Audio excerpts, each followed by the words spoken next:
Lors d'une séance de dédicace à Auckland, une fillette noire de 12 ans s'est approchée de Steph Curry et lui a simplement dit « J'ai faim ». Un aveu sincère, brut, qui aurait pu passer inaperçu. Pourtant, la réaction du basketteur a stupéfié l'assemblée et déclenché une suite d'événements totalement inattendus. Ce qui allait suivre, personne ne pouvait en anticiper l'ampleur.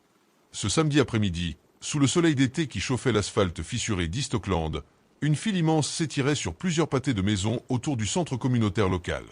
Tous attendaient impatiemment de rencontrer leur idole, Steph Curry. Le joueur vedette des Golden State Warriors avait annoncé une apparition surprise pour signer des autographes et prendre des photos.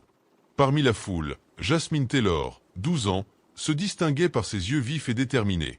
Sa tenue d'écolière, trop grande et un peu usée, jurait avec ses baskets fatiguées, des imitations bon marché des modèles de Curry qu'elle rêvait d'avoir un jour. « Grand-mère, tu crois qu'on pourra l'approcher » demanda Jasmine en serrant la main ridée de sa grand-mère, Gloria, une femme de 67 ans dont le visage portait les traces d'une vie de labeur. « Je ne sais pas, ma chérie, » répondit Gloria dans un soupir las, « mais je sais combien c'est important pour toi, alors on va essayer. » Elles étaient arrivées à 5 heures du matin, mais malgré cela, elles étaient encore loin du début de la file.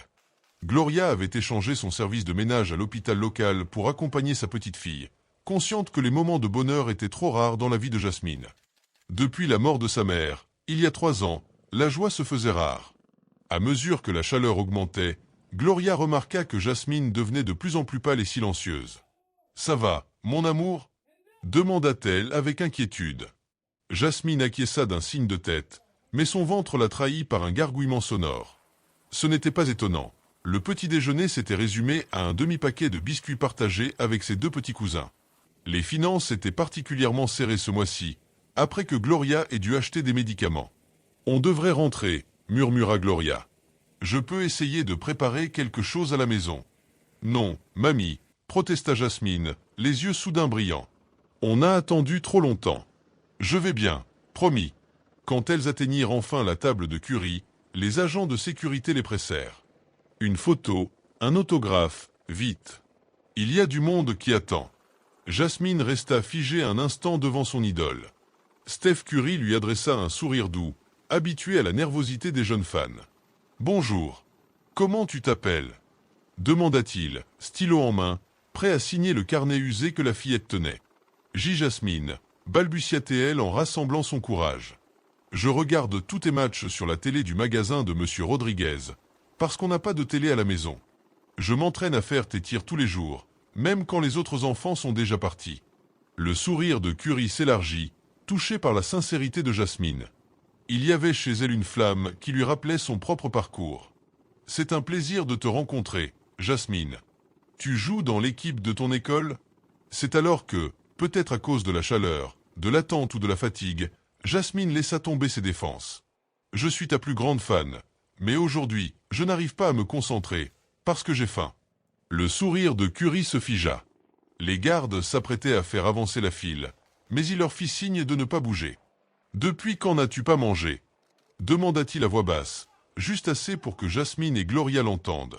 « Depuis le déjeuner d'hier à l'école, » répondit Jasmine. Gloria baissa les yeux, honteuse. « Mais ce n'est pas grave. J'ai l'habitude. » Ces 4 mots « j'ai l'habitude » frappèrent Curry en plein cœur.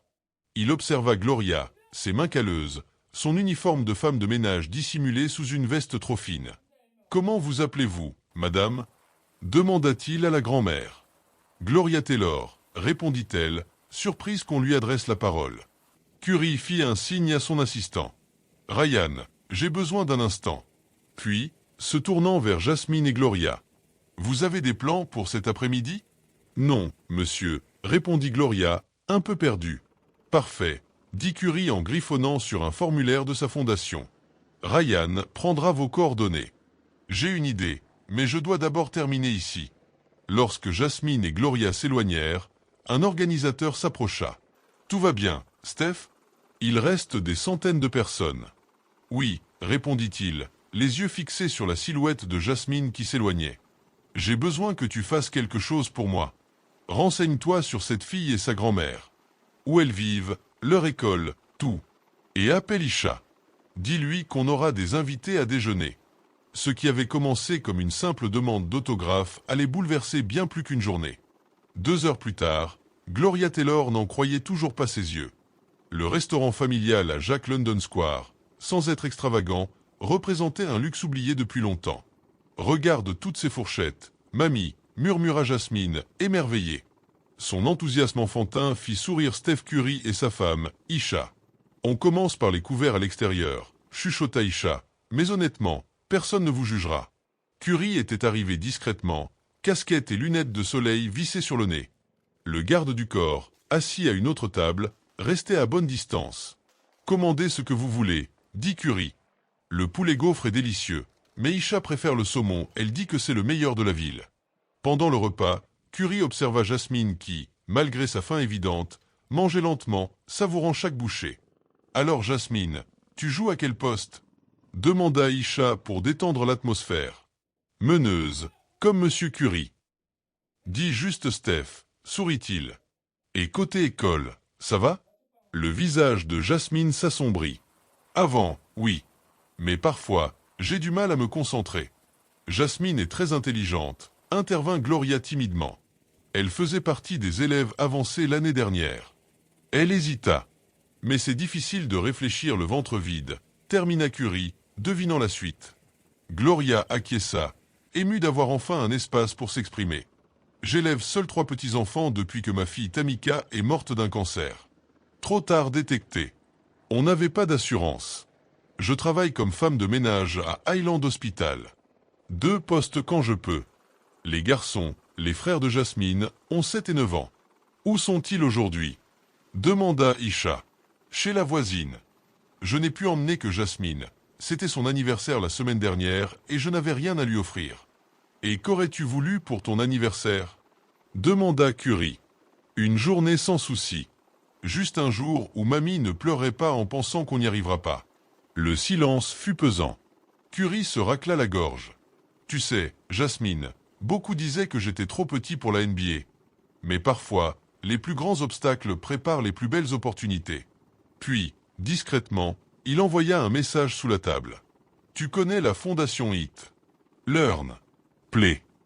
Gloria secoua la tête. C'est notre organisation pour garantir que les enfants aient accès à la nourriture, à l'éducation et à des espaces pour jouer. Vous aidez beaucoup d'enfants ? Demanda Jasmine. Des milliers, répondit Isha. Mais c'est jamais assez. Vous êtes libre demain ? Demanda Curry. J'ai un service, mais je peux voir. Si ça ne vous dérange pas, j'aimerais que vous visitiez notre fondation. Et vous pourriez amener les garçons aussi. Ce que Curry ne dit pas, c'est qu'il avait déjà contacté ses avocats, le directeur de l'école de Jasmine et son équipe. En les raccompagnant chez eux, il se pencha vers Jasmine. Merci pour ton honnêteté.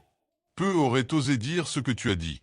Merci pour le déjeuner, Steph, répondit Jasmine avec un vrai sourire. Mais aucun d'eux n'imaginait encore que ce simple aveu de faim allait bouleverser une communauté entière. Jasmine, tu te souviens quand tu m'as dit hier que tu avais faim et que tu n'arrivais pas à te concentrer ? La jeune fille hocha la tête timidement, tandis que tous les regards se tournaient vers elle. Tu n'étais pas seulement honnête, Jasmine. Tu as mis des mots sur ce que vivent des centaines d'autres enfants. Grâce à toi, nous avons enfin ouvert les yeux sur une réalité que nous ne pouvions plus ignorer. Gloria serra doucement la main de sa petite fille, émue par les paroles du basketteur. L'émotion était palpable dans la salle.